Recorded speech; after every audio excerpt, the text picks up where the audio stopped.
Hi guys, it's another season for Slinfold CC and it's another season for fantasy cricket. These are my tips for this year. I'm just going to take you through the statistics and the price ranges for this year, and hopefully this can help you create a team.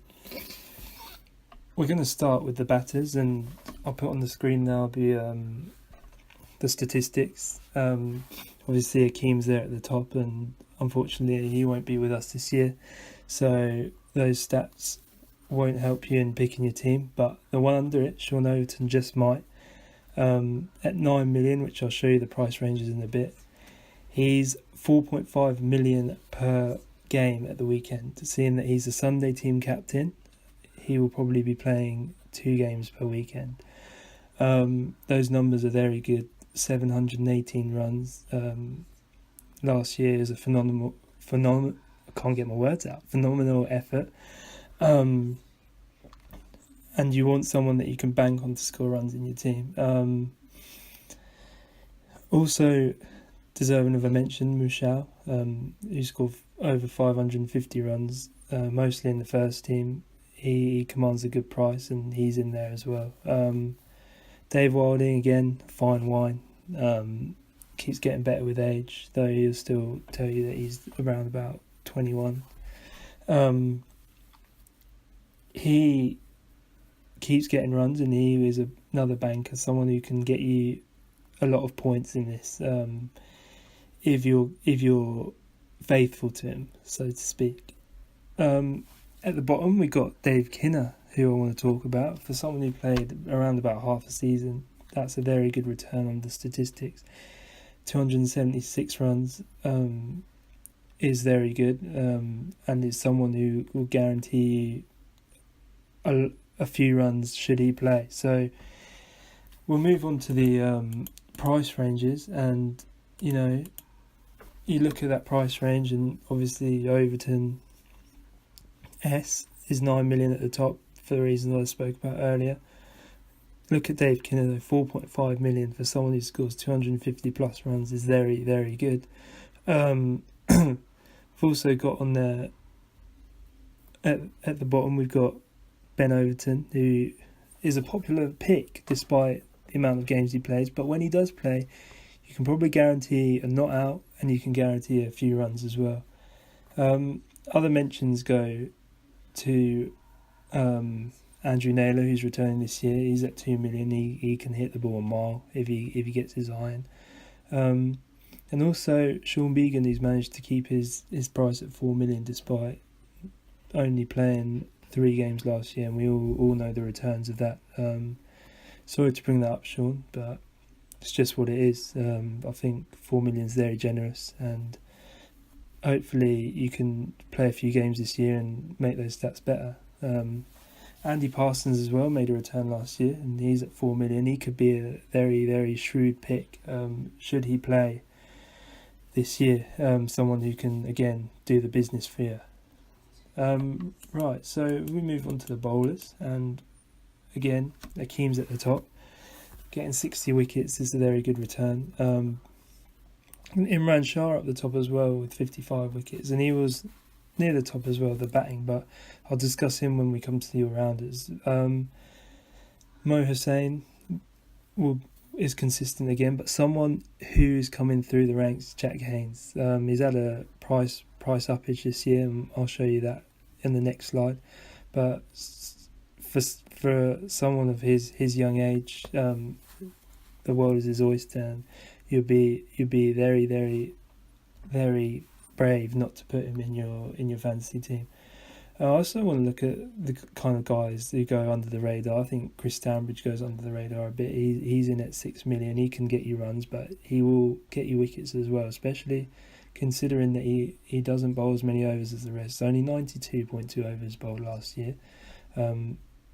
Little only to Guy Thorne, who we'll talk about a bit later, but Stambridge, with that average as well, he will be a very, very poignant wicket taker for the second team.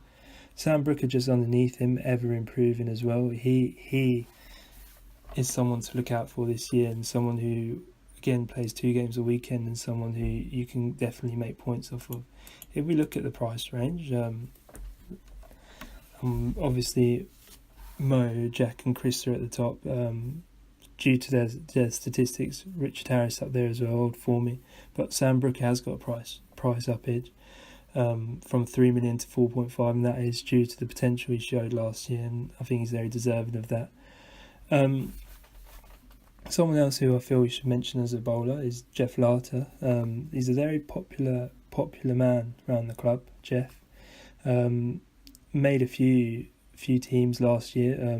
Was captain on a couple of occasions for a certain individual's team, and unfortunately he didn't take the field last year. But I think this year, if we can get Jeff out on the park, he will bring the returns. Bowls very, very wily leg spin. You just line it up, think you can smoke it, put Sean Overton on the boundary edge, and Bob's your uncle. You know, you've got a wicket. So Jeff there, very, very, very shrewd buy. Now if we look at the all-rounders as well, we've got Kemar Small on there, 10 million, the new overseas, replacing Akeem.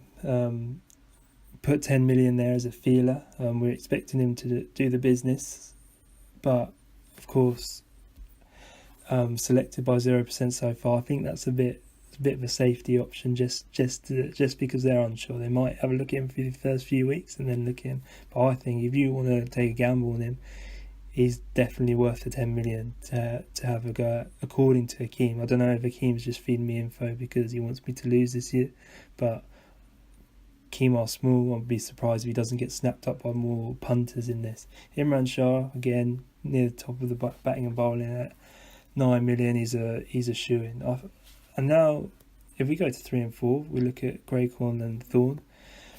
If you look at those stats, especially on the bowling statistics, they're thereabouts. And that's the thing with these two, is that whenever they play, if they don't play as much due to other circumstances, you can guarantee when they do play, they get it done. So if you want a banker in your team, these two are the men for you.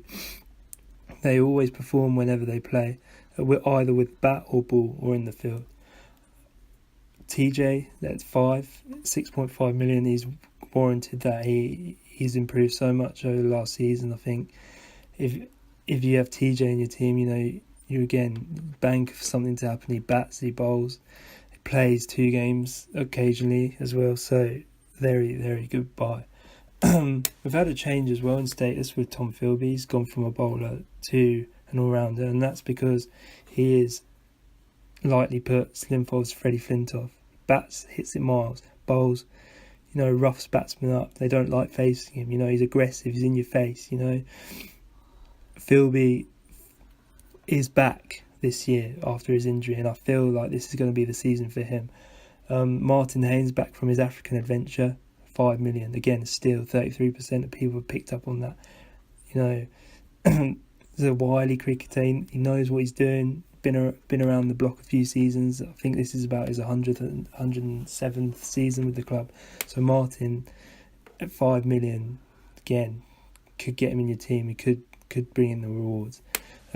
Special mention as well down the bottom, John Barrett, 2 million. His price decreased because of his move to Northamptonshire. I'm not sure if that's been sanctioned yet, what the club are doing with that. You know, hopefully we've commanded a big fee for him, but I hear we might get him back on loan for a couple of games. And when the press release comes in for that loan move coming back, get him in your team. You know, 2 million, he comes back, plays a couple of games in the threes, hits a few sixes, takes a few wickets. You know, he will be the man you want when that loan move comes. And I know that loan move's coming that year because rumours going around that he's actually ordered some new kit, and you didn't hear that from me, all right? There's another thing I want to just show you just before I'll show you the wicket keepers, and that's the catching stats. Catches get you points, remember, and again Overton's 9 million because he takes so many catches. 23 catches overall, just contributes a lot to wicket. Got safe hands there as well. Down the bottom, Jack Haynes again. People I've mentioned already. Ben Diab, surprisingly, in there, very safe pair of hands, despite not playing a lot of cricket. But other than that, catches win you matches. So take a lot of notice with this with this list, because it could be the difference between winning and losing this year, the catches and run-outs. Last of all, just want to go over the wicket keepers, and we've got John Hughes and Nabil there, established first team players, both very good with the gloves, and will bring you runs as well as dismissals. But Ryan Mustard down the bottom, selected by 100%, maybe due to his low price tag, and again, he will play 2 games a weekend, and he is very good at keeping. He's got very good hands, and I expect an improved Ryan Mustard this year, the Colonel, and he's also someone who can get you a not out, someone who can stick around and will not give his wicket up cheaply. So just remember those not out points as well when you're picking your team, and I think 100% of the punters have thought about that and know that Mustard will not give his wicket away cheaply, and he will fight for the cause. Right, so hopefully that's given you enough. I know that's load a lot of information on there, but please sign up for Fantasy Cricket. It's £10 a pop, but the rewards could be absolutely monumental. Manager of the month, so that everyone's always involved. A new month, and you could be the winner of that gets you half your money back. 2 wins in that and you're broken even. Also a cash prize at the end for first, second and third, and hopefully I'll be able to get in some materialistic prizes as well. I'll try and work my magic with that, but there's a lot of incentive to play, a lot of reason to play, and get your teams done. Follow the links on the WhatsApps or the emails that are sent round, and get your team on there. Thanks for listening, guys. All right.